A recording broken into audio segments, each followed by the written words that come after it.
వివరాలకు వెళ్తే రంజాన్ సందర్భంగా హైదరాబాద్ పోలీసు ఆధ్వర్యంలో చౌహమల్లా ప్యాలెస్లో ఇఫ్తార్ విందు ఏర్పాటు చేశారు. ముఖ్య అతిథిగా మంత్రి పొన్నాం ప్రభాకర్ హాజరయ్యారు.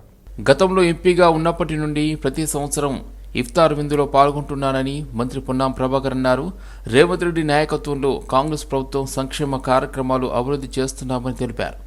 రంజాన్ మాసంలో ప్రభుత్వాన్ని ఆశీర్వదించండి అని చెప్పారు. మనమంతా గంగా జమున తగజీబ్లాగా ఉండాలన్నారు. తెలంగాణ పోలీస్ శాంతి భద్రతల విషయంలో దృఢంగా ఉందన్నారు. ముస్లిం సోదరులకు రంజాన్ మాసం శుభాకాంక్షలు తెలిపారు మంత్రి. एक महीने की रोजा की जो रमजान के महीने में आप लोग रहते हैं तो बहुत बड़ी बात है। आप सब लोग मुल्क अच्छा रहने के लिए, सब लोग अच्छा सबको दुआ देने के लिए ये एक महीने की रोजा रहते हैं। तो हम करीमनगर में भी और जब हम पार्लियामेंट मेंबर भी थे और अभी आज मंत्री के हैसियत में हैदराबाद इंचार्ज में सब लोगों को जो हैदराबाद की डेवलपमेंट की तरफ से यहाँ सीपी साहब है और कलेक्टर साहब सब लोग मिलके ऑनरेबल मुख्यमंत्री रेवंत रेड्डी का नाम पे कांग्रेस के तरफ से बहुत सारे काम करने के लिए तेलंगाना रियासत सरकार कोशिश कर रहे। आज का बजट भी हुआ तो सबको साथ में ले जाने की जो कोशिश है। मैं आप लोगों से यही मांग करता हूं कि आज ये रमजान महीने में सरकार को भी सबको दुआ दीजिए, दुआ दिलाने के लिए प्रे करिए, सब अच्छा रहे। यही सब लोग हैदराबाद की शान भी इसी में है। एक गंगा जमने दहेज रहने के लिए तो सब लोग अपन मिलके इस देश को हैदराबाद की एक पहचान अपन दिखाते हैं। वो आगे और आने वाला दिन में हैदराबाद की पहचान दिखाने के लिए यहाँ अपना पुलिस एफिशिएंसी पुलिस है जो अच्छे लोगों के लिए बहुत अच्छा है, जो अच्छा नहीं है उनके लिए भी कैसा काम करना है। मजबूत पुलिस अपने पास है तो उनको भी तारीफ करते हुए आज जो पब्लिक रिलेशन मेंटेन करने के लिए यहाँ ये रमजान के महीने में ये इफ्तार पार्टी लगाते हैं। इसमें सब लोग बड़े बड़े ఎల్బీ స్టేడియంలో సీఎం డిప్యూటీ సీఎంల చిత్రపటాలకు శాట్ చైర్మన్ శివసేనారెడ్డి పాలాభిషేకం చేశారు. స్పోర్ట్స్కు ఎక్కువ నిధులు కేటాయించినందుకు సీఎం రేవంత్ రెడ్డికి డిప్యూటీ సీఎం బట్టి విక్రమార్కకు ధన్యవాదాలు తెలిపారు. ఉమ్మడి ఆంధ్రప్రదేశ్లో కూడా ఇంత పెద్ద ఎత్తున నిధులు కేటాయింపు జరగలేదని శివసేనారెడ్డి అన్నారు. సీఎం రేవంత్ రెడ్డి మంచి వ్యూహంతో క్రీడలకు ప్రాధాన్యత ఇస్తున్నారని చెప్పారు. యువత చెడు వ్యసనాల వైపు వెళ్లకుండా క్రీడలకు ప్రాధాన్యత ఇస్తున్నారని అన్నారు. అంతర్జాతీయ స్థాయిలో మన క్రీడాకారులు పతకాలు సాధించేలా కృషి చేస్తున్నారని శివసేనారెడ్డి చెప్పారు. ఉమ్మడి ఆంధ్రప్రదేశ్లో ఉన్నప్పుడు నుంచి పోల్చుకుంటే ఇప్పటి వరకు ఏ రోజు కూడా స్పోర్ట్స్ కు ఇంత పెద్ద ఎత్తున నిధులు కేటాయించిన దాఖలాలు లేవు. ఈరోజు తెలంగాణలో ముఖ్యమంత్రి రేవంత్ రెడ్డి గారు అయిన తర్వాత తెలంగాణలో విద్యార్థులు ఎక్కడ కూడా డ్రగ్స్ సైడ్ మళ్లకుండా స్పోర్ట్స్ మీద కాన్సన్ట్రేట్ చేయాలని చెప్పేసి తెలంగాణలో ఉండేటువంటి ఎన్నో గ్రౌండ్స్ ని పడాబట్టినటువంటి గ్రౌండ్స్ అన్నింటినీ ఈరోజు పునరుద్ధరించడం, దానికోసం రాబోయే కొత్త గ్రౌండ్స్ ఏర్పాటు చేయాలి. పిల్లలకు కావాల్సిన ఎన్నో మెటీరియల్స్ ఏర్పాటు చేయాలి. వాళ్ళని నేషనల్ స్థాయికి తీసుకుపోవాలి. ఒలింపిక్ స్థాయికి తీసుకుపోవడానికి కావాల్సిన అన్ని సౌకర్యాలను ఏర్పాటు చేసే దిశగా ఈరోజు స్పోర్ట్స్ అథారిటీ ఆఫ్ తెలంగాణ మీద పెద్ద బాధ్యత ఏర్పాటు చేయడం జరిగింది. అందులో భాగంగా మాకు కావాల్సినటువంటి నిధులను కూడా ఈరోజు ముఖ్యమంత్రి రేవంత్ రెడ్డి గారు స్వయంగా కేటాయించినందుకు ముఖ్యమంత్రి గారికి ప్రత్యేక ధన్యవాదాలు తెలియజేస్తా ఉన్నాం. గతంలో ఎప్పుడూ లేదు ఇంతగానం నిధులు. ఈరోజు పోయిన సంవత్సరం ఇచ్చినటువంటి నిధులతో పోలిస్తే ఈసారి 29% పెంచడం జరిగింది. కాబట్టి ఈరోజు స్పోర్ట్స్ మెన్స్ అందరూ కూడా రాష్ట్రంలో ఉండే క్రీడా అభిమానులందరూ కూడా ఈరోజు చాలా ఆనందంగా ఉన్నారు. ఈ సంవత్సరంలో ఖచ్చితంగా ఈ 465 కోట్ల బడ్జెట్ ని ఒక క్రమ పద్ధతి ప్రకారం ఎక్కడెక్కడ గ్రౌండ్స్ విలేజ్ స్థాయిలో అంటే మండల స్థాయిలో గ్రామ స్థాయిలో ఎక్కడెక్కడైతే మా గ్రౌండ్స్ ఉన్నాయో, ఎక్కడైతే చాలా మటుకు క్రీడా ప్రాంగణాలు ఉన్నాయి, తెలంగాణ టీకేపీ సెంటర్స్ అయితే పోయినాయో తెలంగాణ క్రీడా ప్రాంగణాలను కూడా 5 ఎకరాలు 2 ఎకరాలు ఉన్న క్రీడా ప్రాంగణాలన్నింటినీ కూడా అభివృద్ధి చేస్తాం. దాంతోపాటు మండల స్థాయిలో అదేవిధంగా జిల్లా స్థాయిలో ఉండేటువంటి ఇంకా కొన్ని పడవబడ్డేటువంటిని పునరుద్ధరీకరించి వాటన్నింటినీ కూడా నూతన గ్రౌండ్స్ గా తయారు చేసే కార్యక్రమం కూడా తీసుకోబోతున్నాం. రాష్ట్ర ఆర్థిక శాఖ మంత్రి 3,04,855 కోట్లతో ప్రవేశపెట్టిన బడ్జెట్ ఎన్నికలకు ముందు కాంగ్రెస్ పార్టీ ఇచ్చిన మేనిఫెస్టో అమలుకు ప్రస్తుత ప్రతిపాదనలకు ఎలాంటి పొందన లేదని సిపిఎం నేత జాన్ వెస్లీ అన్నారు. ముఖ్యంగా ప్రాజెక్టుల కోసం నిధుల కేటాయింపులు గత సంవత్సరం కేటాయించిన దానిలో సగం కూడా ఖర్చు పెట్టలేదన్నారు. ఎన్నికలకు ముందు కాంగ్రెస్ పార్టీ ఇచ్చినటువంటి మేనిఫెస్టో అమలుకు ఇప్పుడు పెట్టినటువంటి ప్రతిపాదనలకు ఎలాంటి సంబంధం లేకుండా ఉంది. ముఖ్యంగా ప్రాజెక్టుల కోసం నిధులు కేటాయింపులు అనేటటువంటిది సగం కూడా ఖర్చు పెట్టలేదు. పైసారి కేటాయించిన దాంట్లో ఇప్పుడు కూడా అలాంటి పద్ధతుల్లోనే ప్రతిపాదనలు ఉన్నాయి. 6 గ్యారెంటీలు అమలు చేస్తామని చెప్పారు. మహిళలకు 2500 ఇస్తామన్నటువంటి దానికి నిధులు సరిపడా కేటాయించలేదు. కేవలం 4000 కోట్ల పైగా కేటాయించారు. అట్లాగే ఇందిరమ్మ ఇల్లు దాదాపు 30 లక్షల కుటుంబాలు ఇల్లు లేనటువంటి వాళ్ళు ఉంటే 4.5 లక్షల మందికి మాత్రమే ఇవ్వడానికి ప్రతిపాదనలు పెట్టారు. దీనివల్ల ఈ సంవత్సరం కూడా అది అమలు జరిగినటువంటి పరిస్థితి కనబడుతుంది. అట్లాగే వ్యవసాయ కూలీలకు 12,000 ఇస్తామని చెప్పారు. అది 40 లక్షల మంది రాష్ట్రంలో ఉంటే 5.5 లక్షల మంది వరకే పరిమితం చేస్తున్నారు. ఆ రకంగా వ్యవసాయ కూలీలకు ఈ బడ్జెట్లో అన్యాయం జరుగుతుంది. రైతులకు ఇచ్చేటటువంటి వ్యవసాయానికి ఇచ్చేటటువంటి దాంట్లో కూడా ఈ గతం కంటే ఇప్పుడు కోత పెట్టారు. ముఖ్యంగా ఎస్సీ, ఎస్టీ, బీసీ, మైనార్టీలకు ఇచ్చేటటువంటి నిధుల కేటాయింపుల్లో కూడా కామారెడ్డిలో బీసీ డిక్లరేషన్ కానీ చేవేళ్లలో ఎస్సీ, ఎస్టీ డిక్లరేషన్కు సంబంధం లేకుండా ఈ నిధులు ఉన్నాయి. ఎస్సీలకు, ఎస్టీలకు కాంగ్రెస్ ప్రభుత్వం ఎన్నికల మేనిఫెస్టోలో ఇచ్చిన హామీ మేరకు నిరుద్యోగ కళాకారులకు ఉద్యోగాలు కల్పించాలని తెలంగాణ ఉద్యమ నిరుద్యోగ కళాకారుల సంఘం విజ్ఞప్తి చేసింది. అధికారంలోకి వచ్చిన నెల రోజుల్లో కళాకారులకు 1000 ఉద్యోగాలను కల్పిస్తామని ముఖ్యమంత్రి రేవంత్ రెడ్డి అన్నారని, ఏడాది గడిచిపోయినా ఆ ఊసే ఎత్తడం లేదని సంఘం అధ్యక్షుడు అనువోజు వెంకన్న ఆవేదన వ్యక్తం చేశారు. గత బీఆర్ఎస్ ప్రభుత్వంలో ఉద్యమకారులకు తీవ్ర అన్యాయం జరిగిందన్నారు. తెలంగాణ సాంస్కృతిక సారథి మాజీ చైర్మన్ రసవయ్యి బాలకిషన్ తనకు అనుకూలంగా ఉన్న 500 మందికి మాత్రమే ఉద్యోగాలు కల్పించి నిజమైన కళాకారులకు అన్యాయం చేశారన్నారు. కాంగ్రెస్ పార్టీపై నమ్మకంతో తాము ఎన్నికల్లో వారికి మద్దతుగా నిలిచామన్నారు. ఇప్పటికైనా ముఖ్యమంత్రి రేవంత్ రెడ్డి జోక్యం చేసుకుని తమకు ఉద్యోగాలు కల్పించాలని వేడుకుంటున్నారు. ఇవాటి రోజున నిరుద్యోగ కళాకారులు ఇలా రోడ్డు మీద పడే పరిస్థితి ఏర్పడ్డది. గత ప్రభుత్వం టీఆర్ఎస్ ప్రభుత్వం 10 సంవత్సరాలు మమ్మల్ని గోసగుచ్చుకొని మమ్మల్ని అరిగోసబెట్టి మమ్మల్ని ఈ పరిస్థితి తీసుకుని వచ్చింది. గతంలో డిపిఆర్ఓ దగ్గర 1000 మంది కళాకారులు బతికిన కళాకారులు ఇవాళ కేవలం 550 మంది బతకడానికే టీఆర్ఎస్ గవర్నమెంట్ అప్పుడు గవర్నమెంట్ చేయడం జరిగింది. అప్పుడు మేము ఇప్పుడున్న గౌరవ ముఖ్యమంత్రి రేవంత్ రెడ్డి దగ్గరకు పోయినాక గౌరవ ముఖ్యమంత్రి మన కాంగ్రెస్ పాలన వస్తే నెల రోజులలో మీకు 1000 ఉద్యోగాలు ఇస్తాం. ఎందుకంటే ఈ తెలంగాణ ఉద్యమం మీ వల్లనే, మీ ఆటపాట ద్వారానే తెలంగాణ వచ్చింది కనుక మేము ఉద్యమకారులము ప్లస్ ఉద్యమ కళాకారులను మేము మా కడుపులో పెట్టుకుంటాం. మీకు 1000 ఉద్యోగాలు ఇస్తామన్న మాట ఇప్పటి వరకు నిలబెట్టుకోలేదు. మన హనుమంతరావు సార్ కూడా, శ్రీధర్ బాబు సారు, సీతక్క, ఇప్పుడున్న మంత్రులు ఎవరైతే ఉన్నారో అప్పుడు కలిసినాం. నెల రోజులలో ఇస్తున్న ఉద్యోగాలు ఇప్పటికి సంవత్సరంన్నర గడుస్తుంది. దాని మేనిఫెస్టో కూడా పెట్టడం జరిగింది.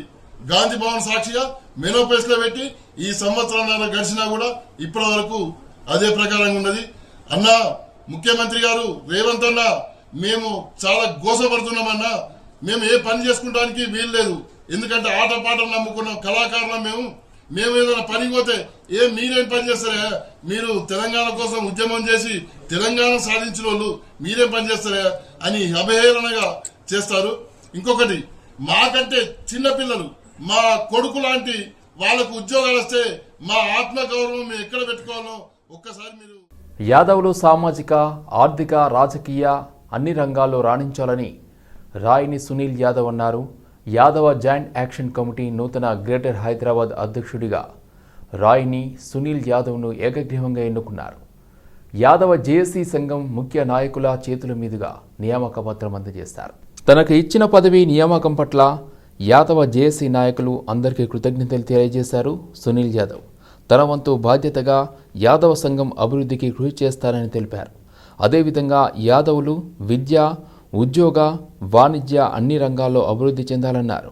అందుకు అనుగుణంగా యాదవులందరూ కలిసికట్టుగా పనిచేయాలని, యాదవ సామాజిక వర్గం ఐకమత్యంతో ఉంటే మిగిలిన బీసీ సామాజిక వర్గాలు యాదవుల వెంటే నడుస్తాయన్నారు. ఈ కార్యక్రమంలో రాష్ట్ర యాదవ జేఏసీ అధ్యక్షుడు గంగనబోయిన పవన్ యాదవ్, రాష్ట్ర ఉపాధ్యక్షుడు మెట్టు సంతోష్ యాదవ్, రాష్ట్ర ప్రధాన కార్యదర్శి సలంద్రి సాయి కిరణ్ యాదవ్, రాష్ట్ర సంయుక్త కార్యదర్శి తలసాని శ్రీకాంత్ యాదవ్ తదితరులు పాల్గొన్నారు. ఇక వివరాలకు వెళ్తే తెలంగాణ ముఖ్యమంత్రి రేవంత్ రెడ్డికి బడ్జెట్ 2025-26 ప్రతులను ఉప ముఖ్యమంత్రి ఆర్థిక శాఖ మంత్రి బట్టి విక్రమార్క అందించారు. తెలంగాణ శాసన మండలి చైర్మన్ గుత్తా సుఖేందర్ రెడ్డికి వార్షిక బడ్జెట్ ప్రతులను అందజేస్తారు. బట్టి విక్రమార్క శాసనసభ వ్యవహారాల శాఖ మంత్రి Duddilla Sridhar Babu, finance special chief secretary Ramakrishna Rao budget ప్రతులను సమర్పించారు. తెలంగాణ శాసన మండలి చైర్మన్ గుత్తా సుఖేందర్ రెడ్డికి సైతం బట్టి విక్రమార్క వల్లు, శ్రీధర్ బాబు తదితరులు బడ్జెట్ కాపీలు అందజేశారు. అంతకుముందు తెలంగాణ వార్షిక బడ్జెట్ 2025-26ను రాష్ట్ర కేబినెట్ ఆమోదించింది. అనంతరం అసెంబ్లీకి చేరుకున్న సీఎం రేవంత్ రెడ్డికి బడ్జెట్ కాపీలు ఇచ్చారు. ఈ కార్యక్రమంలో chief whip Patnam Mahender Reddy, MLC Mahesh Kumar Goud, special secretary Ramakrishnarao, Sandeep Kumar Sultania తదితరులు పాల్గొన్నారు. దీనస్థితి నుండి వారిని కాపాడేందుకు ఇందిరమ్మ ఆత్మీయ భరోసా పథకాన్ని అమలు పరుస్తామని ఎన్నికల్లో చేసిన వాగ్దానానికి అనుగుణంగా సంవత్సరానికి ప్రతి వ్యవసాయ కూలీ కుటుంబానికి 12,000 రూపాయలు చెల్లించే బృహత్తర పథకాన్ని అమలు చేస్తున్నాం. భూమి లేని వ్యవసాయ కూలీలు ఉపాధి దొరకని రోజుల్లో పస్తులుండే దీనస్థితి నుండి వారిని కాపాడేందుకు ఇందిరమ్మ ఆత్మీయ భరోసా పథకాన్ని అమలు పరుస్తామని ఎన్నికల్లో చేసిన వాగ్దానానికి అనుగుణంగా సంవత్సరానికి ప్రతి వ్యవసాయ కూలీ కుటుంబానికి 12,000 రూపాయలు చెల్లించే బృహత్తర పథకాన్ని అమలు చేస్తున్నాం. గ్రామ స్వరాజ్యమే దేశ స్వరాజ్యం. మహాత్మా గాంధీ గారు చెప్పినటువంటి ఈ మాటలు, ఈ స్ఫూర్తితో మా ప్రభుత్వం గ్రామీణ వికాసానికి శ్రీకారం చుట్టింది. గత ప్రభుత్వంలో నిర్వీర్యమైన గ్రామీణ వ్యవస్థను మరింత పటిష్టం చేయాలనే లక్ష్యంతో కార్యాచరణను రూపొందించుకున్నాం. 2024-25లో రాష్ట్ర ప్రభుత్వం MNREGS పథకం కింద రాష్ట్ర వాటాగా చెల్లించాల్సిన నిధులను సకాలంలో చెల్లిస్తూ పలు గ్రామీణ అభివృద్ధి పథకాలను సమర్థవంతంగా అమలు చేసింది. ఈ సంవత్సరంలో 25,76,000 కుటుంబాలకు ఉపాధి చేకూర్చాం. గ్రామీణ అభివృద్ధిలో భాగంగా 781 కోట్ల వ్యయంతో 26,055 సాంప్రదాయ నీటి వనరుల్ని పునరుద్ధరించాం. ప్రజాస్వామ్యాన్ని రక్షించుకోవడానికి రాహుల్ గాంధీ జై బాపు, జై భీమ్, జై సంవిధాన్ నినాదానికి పిలుపునిచ్చారని మంత్రి పొన్నాం ప్రభాకర్ అన్నారు. అంబేద్కర్పై అమిత్ షా వ్యాఖ్యలు దేశ సమాజం క్షమించదన్నారు. టీపీసీసీ అధ్యక్షులు మహేష్ కుమార్ ఆధ్వర్యంలో జై బాపు, జై భీమ్, జై సంవిధాన్ నినాదాన్ని క్షేత్రస్థాయిలో బలంగా తీసుకెళ్లాలన్నారు. జై బాపు, జై భీమ్, జై సంవిధాన్ ఆశయాలకు తగ్గట్టుగానే రాష్ట్ర ప్రభుత్వం ఇక్కడ విధానాలను చేస్తుందన్నారు. రాష్ట్రంలో విప్లవాత్మక కార్యక్రమాలు తీసుకోవడం జరిగిందని, బీసీ కులగణన, ఎస్సీ వర్గీకరణ బిల్లుల ఆమోదం సామాజిక విప్లవం తెస్తాయన్నారు. ఈ దేశంలో హోంశాఖ మార్చుతున్నటువంటి అమిత్ షా గారు ఉద్దేశపూర్వకంగా అహంకారభరితంగా అంబేద్కర్ గారి గురించి సాక్షాత్తు పార్లమెంట్లో చేసినటువంటి వ్యాఖ్యలు ఈ దేశంలో రాజ్యాంగాన్ని నమ్ముకున్న ప్రతి పౌరుని యొక్క గుండెకు గాయమైంది. మాటి మాటికి అంబేద్కర్ని మీరు తలుచుకుంటా ఉన్నారు. దాని బదులు భగవంతుని తలుచుకుంటే మీకు మోక్షం వస్తుందనే మాట అయితే అన్నారో అది చాలా మంది గుండెని గాయపరుస్తుంది. ఎవరు భగవంతుని వారు పూజ చేసుకుంటారు, ఎవరు మతాన్ని వారు ఆచరిస్తారు. ఈ దేశంలో మతాలకి కులాలకి భిన్నంగా అంబేద్కర్ని కూడా ఆదరించేవారు ఉన్నారు, అదే ఉండాలి. సో రాజ్యాంగ నిర్మాత అంబేద్కర్ గారి నుంచి అనుచిత వ్యాఖ్యలు చేయడం దృష్ట్యా కాంగ్రెస్ పార్టీ దాన్ని తీవ్రంగా పరిగణించి బెల్గాంలో జరిగిన ఏఐసిసి సెషన్లో ఈ కార్యక్రమానికి పిలుపునడం జరిగింది. కాంగ్రెస్ ప్రభుత్వ నిర్లక్ష్యంతో పంటలు ఎండుతున్నాయని బీఆర్ఎస్ ఎమ్మెల్యేలు, ఎమ్మెల్సీలు అసెంబ్లీ ప్రాంగణంలో నిరసన తెలిపారు. ఎండిన వరి పంటను తీసుకుని కౌన్సిల్కు చేరుకున్నారు. బీఆర్ఎస్ ఎమ్మెల్యేలు రైతులకు మద్దతుగా ఆకుపచ్చ కండువాలతో అసెంబ్లీకి బడ్జెట్ సమావేశానికి హాజరయ్యారు.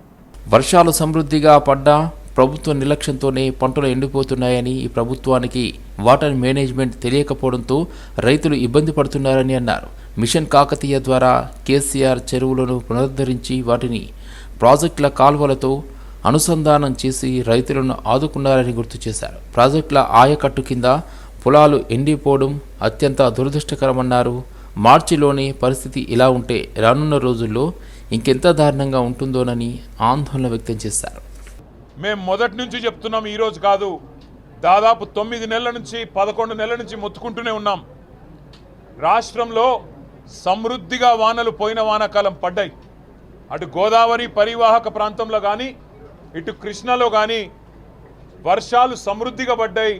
ప్రాజెక్టులన్నిట్లో కూడా నీళ్లు ఉండే.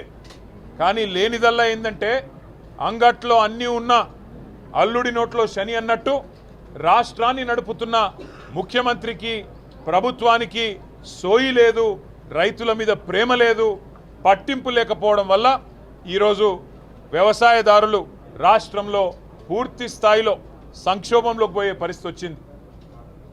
480 మంది పైచిల్కు రైతులు ఈ రాష్ట్రంలో ఇప్పటికే ఆత్మహత్యలు చేసుకున్నారు. కాంగ్రెస్ ప్రభుత్వం వచ్చిన తర్వాత కేసీఆర్ గారి మీద కోపంతో, గుడ్డి ద్వేషంతో మేడిగడ్డను ఇవాళ రిపేరు 2-3 నెలల్లో పూర్తి చేసి ఒక్క పైసా కూడా ప్రజల మీద భారం పడకుండా ఆ కాంట్రాక్టు సంస్థ ముందుకొచ్చినా కేవలం కేసీఆర్ గారి మీద కోపంతో మేడిగడ్డను ఎండబెట్టి అక్కడ ఇసుక వ్యాపారం చేస్తున్నది, ఒక బ్రోకర్ పని చేస్తున్నది రేవంత్ రెడ్డి ప్రభుత్వం.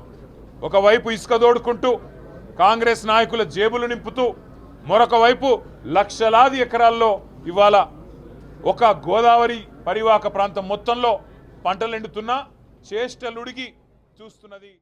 దేశంలోనే మొట్టమొదటిసారిగా నేషనల్ ప్రిజన్ కాన్ఫరెన్స్ 2025ను నగరంలోని మర్రి చెన్నారెడ్డి మానవ వనరుల అభివృద్ధి సంస్థలో నిర్వహిస్తున్నట్లు ప్రిజన్ వరల్డ్ ఆర్గనైజేషన్ ఉపాధ్యక్షులు మాజీ ఐజీపీ ఆకుల నరసింహ తెలిపారు. సోమాజిగూడ ప్రెస్ క్లబ్లో సదస్సుకు సంబంధించిన కరపత్రాన్ని ఆర్గనైజేషన్ సభ్యులు లక్ష్మీ చౌదరి, అశోక్ కుమార్, వినీత్ సింగ్లతో కలిసి ఆవిష్కరించారు. ముఖ్య అతిథులుగా రాష్ట్ర గవర్నర్ జిష్ణుదేవ్ వర్మ హాజరై ప్రారంభిస్తారని తెలిపారు. ఇళ్లల్లో తీసుకురావాల్సిన మార్పులు, సంస్కరణలు, వివిధ రకాల కారణాలతో జైళ్లకు వస్తున్న వారిని సాధారణ వ్యక్తులుగా ఎలా తీర్చిదిద్దాలి అనే అంశంపై ఈ సదస్సులో చర్చిస్తామని చెప్పారు. విస్తృత చర్చ అనంతరం చేసిన తీర్మానాలను కేంద్ర రాష్ట్ర ప్రభుత్వాలకు అందజేస్తామని అన్నారు. ఆర్గనైజేషన్ అధ్యక్షులు మాజీ జైళ్ల శాఖ డీజీ వీకే సింగ్తో పాటు దేశం నలుమూలల నుంచి ఐపీఎస్ అధికారులు, ప్రొఫెసర్లు, సామాజికవేత్తలు, ఎన్జీఓల ప్రతినిధులు హాజరవుతారని చెప్పారు. ఐజీపీ ప్రిజన్స్ రిటైర్డ్ అయితే మేము ఫస్ట్ నేషనల్ ప్రిజన్ కాన్ఫరెన్స్ పెడుతున్నాము 2025 మార్చ్ 2021 నాడు. రేపు ఈ ప్రోగ్రాం అనేది రేపు మొట్టమొదటిసారిగా ఇది ఏర్పాటు చేయడం జరిగింది. ఫస్ట్ నేషనల్ ప్రిజన్ కాన్ఫరెన్స్ అనేది. ఈ కాన్ఫరెన్స్కు ఆనరబుల్ గవర్నర్ జిష్ణుదేవ్ వర్మ గారిని మేము వారిని చీఫ్ గెస్ట్గా పిలవడం జరిగింది. ఈ యొక్క కాన్ఫరెన్స్ ఎక్కడ ఉందంటే మర్రి చెన్నారెడ్డి ఇన్స్టిట్యూట్ నందు రేపు ఉదయం 10 గంటలకు స్టార్ట్ అవుతుంది. రేపు వారు ఇనాగ్రేట్ చేస్తారు. దీనికి వివిధ రాష్ట్రాలకు సంబంధించిన డీజీలు కానివ్వండి, ఐజీలు కానివ్వండి, డిఐజీలు, వర్కింగ్ వాళ్ళు, రిటైర్డ్ వాళ్ళందరూ రావడం జరుగుతుంది. మేము ఈ మీటింగ్లో ఈ యొక్క కాన్ఫరెన్స్లో కొన్ని రిజల్యూషన్స్ కూడా తీసుకుంటాము. అక్కడి వివిధ రాష్ట్రాల నుంచి వచ్చిన ప్రతినిధులతోని రిజల్యూషన్ తీసుకొని వాటి వివిధ రాష్ట్రాలకు సంబంధించిన వాటన్నిటిని క్రోడీకరించి మేము సంబంధిత ప్రభుత్వాలకు నివేదిస్తాము, సంబంధిత అధికారులకు నివేదిస్తాము. దాని ద్వారా గవర్నమెంట్ ఒక డిసిషన్ తీసుకుంటుంది. ఇప్పుడు మన తెలంగాణ గవర్నమెంట్ ఉందనుకో, తెలంగాణకు సంబంధించి తెలంగాణకు నివేదిస్తాము. అదేవిధంగా ఉత్తర భారతదేశం నివేదిస్తాము. ఫైనల్గా హోమ్ మినిస్టర్ అమిత్ షా కూడా మేము నివేదించడం జరుగుతుంది. ఇవి దీనికి సంబంధించిన విషయం అదండి. 2 days కాన్ఫరెన్సు. మొదటి రోజేమో ఇది గవర్నర్ గారు వస్తున్నారు, రెండవ రోజు మన ఆనరబుల్ ముఖ్యమంత్రి రేవంత్ రెడ్డి గారిని వస్తున్నారు. ఈ 2 రోజుల కాన్ఫరెన్సు మర్రి చెన్నారెడ్డి ఇన్స్టిట్యూట్ నుండి ఏర్పాటు చేశారు. ఎండోమెంట్ భూమిని చూపి తమ భూమి ఆక్రమణలకు ప్రయత్నిస్తున్న కబ్జాదారుల వెనుక ఒక మంత్రి హస్తం ఉన్నట్టు తెలంగాణ ఉద్యమకారుడు రఫీ ఆరోపించారు. సోమాజిగూడ ప్రెస్ క్లబ్లో ఆయన జస్టిస్ చంద్రకుమార్, పృథ్వీ, సోహ్రా బేగంతో కలిసి సమావేశమయ్యారు.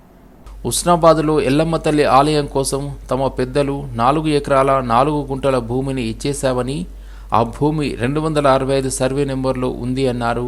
ఇంకా తమకు సంబంధించిన 264 సర్వే నెంబర్లో 32 గుంటల భూమి ఉందని చెప్పారు.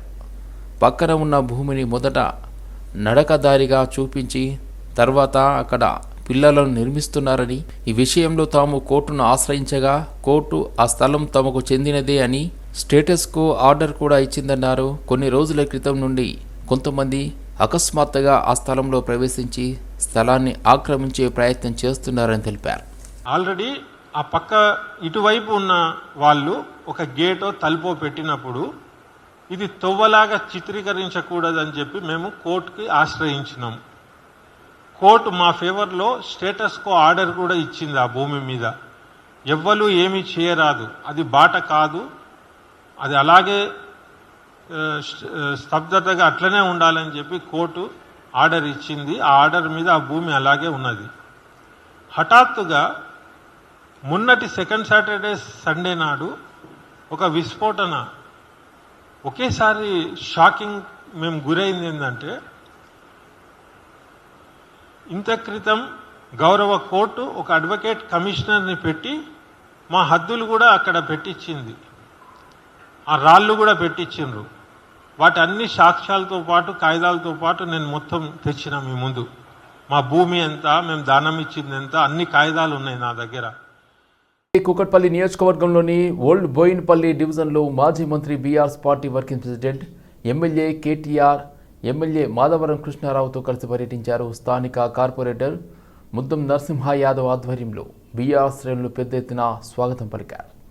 అనంతరం ముద్దం నరసింహ యాదవ్ ఆధ్వర్యంలో ఓల్డ్ బోయినపల్లిలో వల్లభానగర్ ఈద్గా మసీద్ వద్ద Telangana school vans cab drivers association కార్యాలయాన్ని కూకట్పల్లి ఎమ్మెల్యేలు నవీన్ రావు, శంభూపూర్ రాజు, స్థానిక కార్పొరేటర్ ముద్దం నరసింహ యాదవ్తో కలిసి కేటీఆర్ ప్రారంభించారు. స్థానిక ఓల్డ్ బోయినపల్లి కార్పొరేటర్ ముద్దం నరసింహ యాదవ్ ఇంటికి చేరుకుని కుటుంబ సభ్యులతో కేటీఆర్ కాసేపు ముచ్చటించారు. कॉर्पोरेटर रविंदर रेड्डी साहब और वीरेंद्र गौड़ साहब, श्रावण भाई, मस्जिद के पास जो इफ्तार इंतजाम किया गया इसमें शामिल हमारे सभी भाइयों को और सारे बहनों को मैं आप सबको माहे रमजान महीने का मुबारकबाद देता हूँ हमारे तरफ से और केसीआर साहब की तरफ से और बीआरएस पार्टी की तरफ से। पिछले 10 साल जब केसीआर साहब हमारे चीफ मिनिस्टर थे, यहाँ के हर रमजान में రంజాన్ పవిత్ర మాసం సందర్భంగా ఉపవాస దీక్షలు చేస్తున్నటువంటి మా ముస్లిం సోదరులందరికీ ఇఫ్తార్ విందు ఏర్పాటు చేయాలనే ఉద్దేశంతో అస్మాపేట్ బడి మసీద్ వద్ద మేము భారీ సంఖ్యలో పెద్ద ఎత్తున ఈరోజు ఇఫ్తార్ విందు ఏర్పాటు చేయడం జరిగింది. దీనికి ముఖ్య అతిథిగా మా బీఆర్ఎస్ పార్టీ వర్కింగ్ ప్రెసిడెంట్ గౌరవనీయులు కేటీ రామారావు గారిని రమ్మని చెప్పి మా ఎమ్మెల్యే గారితో నేను సంగారెడ్డి జిల్లా పటాన్చెరువు మండలం రుద్రారం గ్రామంలోని శ్రీ గణేష్ గడ్డ మహాగణపతి దేవస్థానం హుండీ లెక్కింపు కార్యక్రమాన్ని దేవాదాయ శాఖ ఇన్స్పెక్టర్ విజయలక్ష్మి ఆలయ ఈవో నిర్వహించారు. 103 రోజుల్లో భక్తుల నుండి కానుకలుగా హుండీ ఆదాయం 26,98,462 రూపాయలు, అన్నదాన రూపంలో 1,22,434, మొత్తం హుండీ ఆదాయం 28,20,896 వచ్చినట్లు ఆలయ ఈవో లావణ్య వెల్లడించారు. ఆలయ అభివృద్ధికి సహకరిస్తూ పెద్ద ఎత్తున విరాళాలు అందించిన భక్తులకు ఈవో ధన్యవాదాలు తెలిపారు. గణేష్ గడ్డ దేవాలయ అభివృద్ధికి సహకరించే భక్తులు ఆలయ కార్యనిర్వాహక అధికారి కార్యాలయంలో సంప్రదించాలని ఆలయ ఈవో లావణ్య కోరారు. ఈ లెక్కింపుల్లో దేవాదాయ శాఖ ఇన్స్పెక్టర్ విజయలక్ష్మి, ఆలయ EO Lavanya, revenue junior assistant Santosh Kumar Sharma, భక్తులు పెద్ద ఎత్తున పాల్గొన్నారు. ఓం వక్రతుండ మహాకాయ కోటి సూర్య సమప్రభ. ఈ యొక్క వరసిద్ధి వినాయక స్వామి సన్నిధి లోపల భక్తులు విరాళంగా భక్తుల యొక్క కానుకల ద్వారా 103 రోజులకు గాను 28 లక్షల పైచీలకు హుండీ ఆదాయం రాబడింది. ఈ యొక్క కార్యక్రమానికి ఆలయ సిబ్బంది అర్చకులము మరియు మా కార్యనిర్వహణాధికారి గారు మా జిల్లా కార్యాలయం నుండి పరిశీలకులు మరియు మండల అధికారులు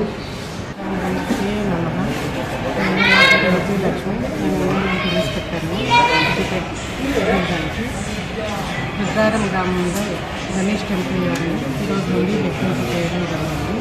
దాంట్లో హుండీ ఆదాయం 28,20,896 సమకూరింది. మన దేవాదాయ శాఖ పరిశీలకులు శ్రీమతి విజయలక్ష్మి గారు, అదేవిధంగా రెవెన్యూ డిపార్ట్మెంట్ నుంచి సంతోష్ కుమార్ గారు, పోలీస్ డిపార్ట్మెంట్, భక్తులు, అర్చకులు, సిబ్బంది వీరందరి సమక్షంలో హుండీ లెక్కింపు కార్యక్రమం జరిగింది. ఇట్టి హుండీ లెక్కింపులో జనరల్ హుండీ ఆదాయము 26,98,462 రూపాయలు వచ్చింది. అన్నదానం హుండీ ఆదాయం 1,22,200